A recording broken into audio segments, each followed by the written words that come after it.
In July 2024, I helped a former schoolmate get a brand new Polo TSI Live DSG. All we were looking for was a good deal. And we did get a good deal, but we had never anticipated that we were going to have problems with the car. Just a few days after collecting the car, the owner started noticing a lot of problems. You see how intense it gets. I've left the petals. It's a mess. On the outside it doesn't show. It's on this driver's side.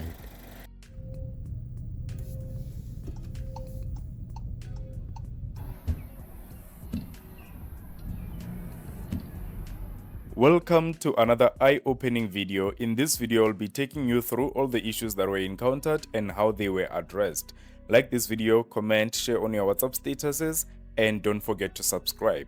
Thanks a lot for 4,000 subscribers. Let's keep those subscriptions coming. Please also remember that I'm giving away 500 rands cash to one lucky subscriber on the 24th of December.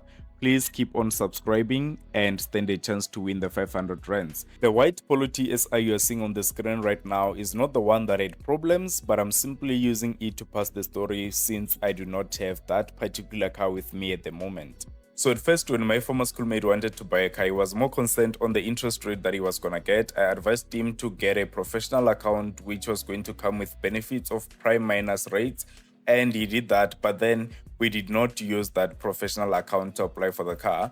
Instead, the dealership gave us the best deal ever. At the time, the prime lending rate was 11.75%, but we got a fixed interest rate of 10.45%. This was honestly the best offer, and that is the reason why we ended up getting the car.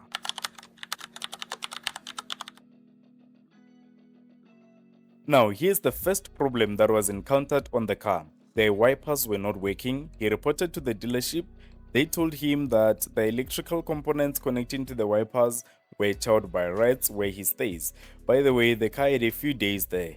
There was no way there could be a possibility of rats chewing the cables. At this point, the dealership was basically trying to push the blame to the owner, and that is not appropriate. Take the car, diagnose it, and see where the problem is. Remember, it's a brand new car, it doesn't even have a couple of weeks. Now, the VW dealership where the car was bought advised the brother to take the car to the nearest VW dealership so that they can diagnose the car and figure out what the problem is. He took it to VW in Kimberley, and their findings were indicating that the electrical wiring on the car was not done properly. So now, there in Kimberley, the problem was not addressed because their job was only to investigate where the problem was on the car. For them to address the issue, the dealership where the car was bought was supposed to give an instruction to do so. Now, the VW dealership in Rodiport agreed that they will come fetch the car from the brother and leave him with a courtesy car. He opted not to have their car. On this day, two more issues apart from the windshield wipers joined the party. Noisy brake pads that were reported in the morning, and in the evening he reported that the instrument cluster is not turning on. And this was at 19 hours and 25 minutes. The screen is off. I don't know what's happening. The view screen is off, you see? That's one of speedometer. So currently this car is off. Let me switch it on so that you can see. Let me start the engine. Engine start. It's not coming back, you see? It's not. Nothing is coming back. It's a mess. It was a George Cook. Hey.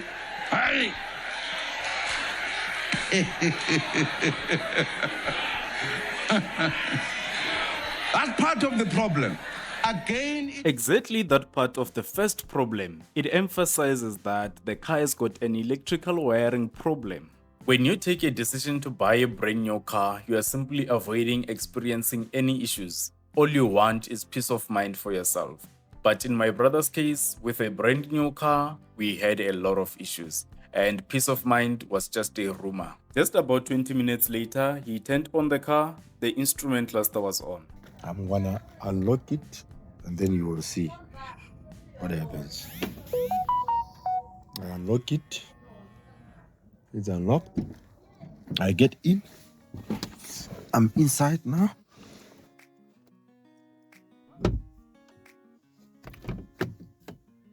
I'm inside. Now it's back displaying. I don't know how or what's happening. Let me start it. Now it's back. I don't know what's really happening here. The speakers on the car were also not loud at first, but on this day, they were very loud. On the very same day, the dealership where the car was bought admitted that the car had a factory fault and it was a wiring problem. Now remember, their first arrangement with the brother was that they will come fetch the car and give him a courtesy car, which he then opted not to take. But then at this point, they decided to book the car at the nearest VW dealership, which was Kimberley again. The car was taken to a VW dealership in Kimberley. They attended to the car, but they did not fix the problem. So at this point, VWSA was also notified that one of their cars has got a problem, and they simply advised the brother to take the car to his nearest VW dealership, which was Kimberley again. So now for this to make sense, the dealership in Kimberley would require the dealership in Rodiport to pay them for them to fix the problem. This is the part where VWSA comes in to help solve the problem. Well, I'm glad they did show up to the scene.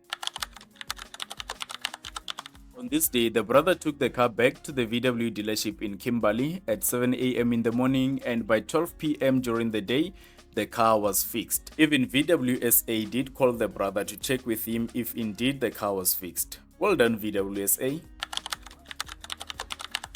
You know, at that moment when you think your problems are over, Kanti, no, you still have more to deal with. On this day, the windscreen was showing something like it has a crack, but it was not a crack. This is a completely different problem that we have to deal with now. It has nothing to do with the electrical wiring that was not done properly on the car. It is completely a different problem.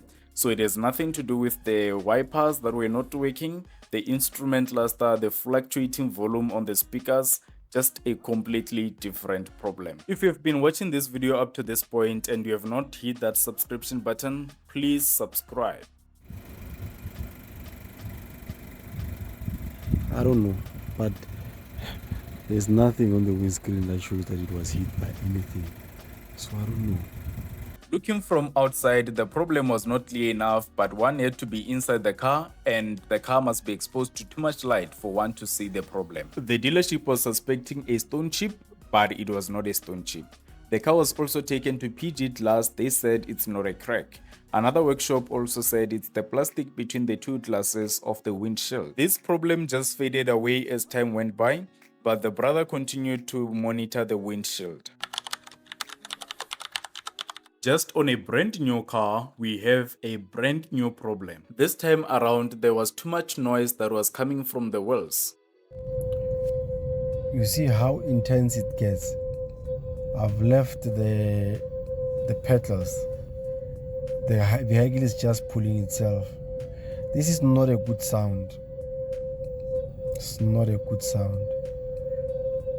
This is very, very bad.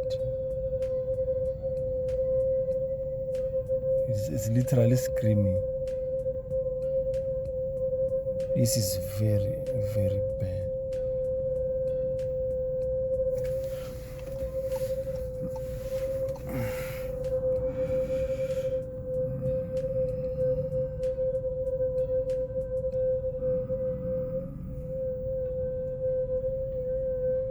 This is very, very bad.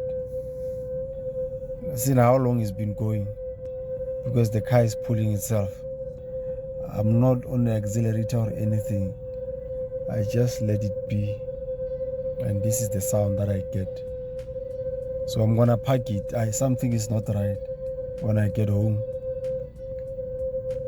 So yeah, the sound comes when the car pulls itself.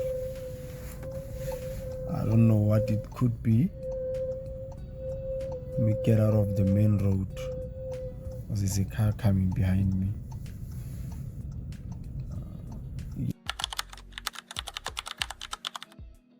The dealership in Rodiport, where the car was bought, referred the brother to a VW dealership in Klerksdorp so that they can diagnose the car and see what the problem could be. But the guys in Klerksdorp were suspecting that there could be dust or something on the wheels. So in Drop, they simply cleaned all components around the wheels and the noise was normal. The brother lodged a complaint with VWSA and requested that they take the car for a deep diagnosis. Right after this, the brother had to take the car to a VW dealership in Kimberley, the very same dealership that we've been talking about in the video. The VW dealership in Kimberley said the issue was on the brake pads. So they simply said, "Brother, your car is fine, you can come fetch it." He went to fetch it. When he was driving back home, he could still feel the vibration on the steering wheel and also the noise was still there.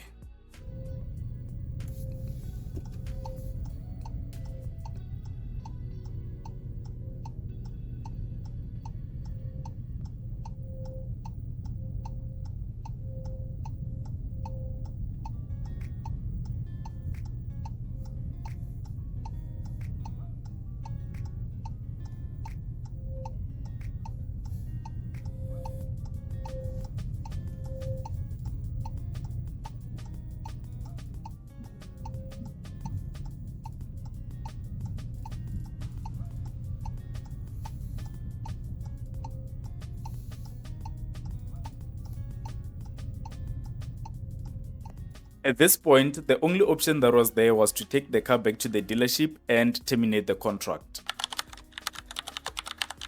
Something shocking happened on this day. When he started the car, trying to drive it, the noise was normal. Surprisingly. But then, comrades, the mandate was clear. We were not going to be sangomatic and believe that the car was not going to have the same issue in the future. We simply had to take the car back to the dealership.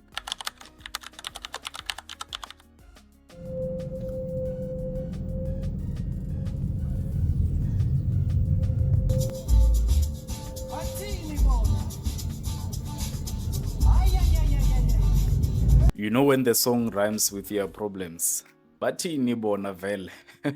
Even at this point, the mandate was still clear. Take the car back to the dealership. The car was taken back to a VW dealership in Rodiport where it was bought and the car was attended to. After doing their own investigation, they found out that when dust was accumulating on the wheels, it was causing that noise. They also cleaned all the components and lubricated them. Since that day, there's never been any noise. Now, looking into the nature of all these problems that were encountered and also taking into consideration that this is a brand new car, you can make a conclusion that these were factory faults.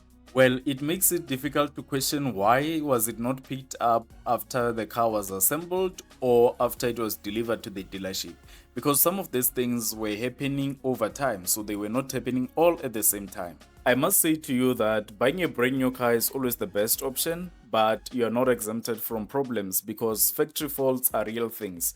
Factory faults even happen on things that you may never think that they would happen to. And I'm not saying that do not go for a brand new car. Go for a brand new car, but at the same time keep in mind if something happens, think of factory faults. If you know the story of the N14 Ford Ranger, you will relate to this problem. If you don't know the story, go search Tsakani Sono on TikTok. You'll get the real story of what happened with the Ford Ranger. Now, you're probably asking yourself, how did we manage to get such a good interest rate? First thing is, we made it clear to the dealership that we're not going to use their financial services. Rather, we're going to request a quote to send to our banker.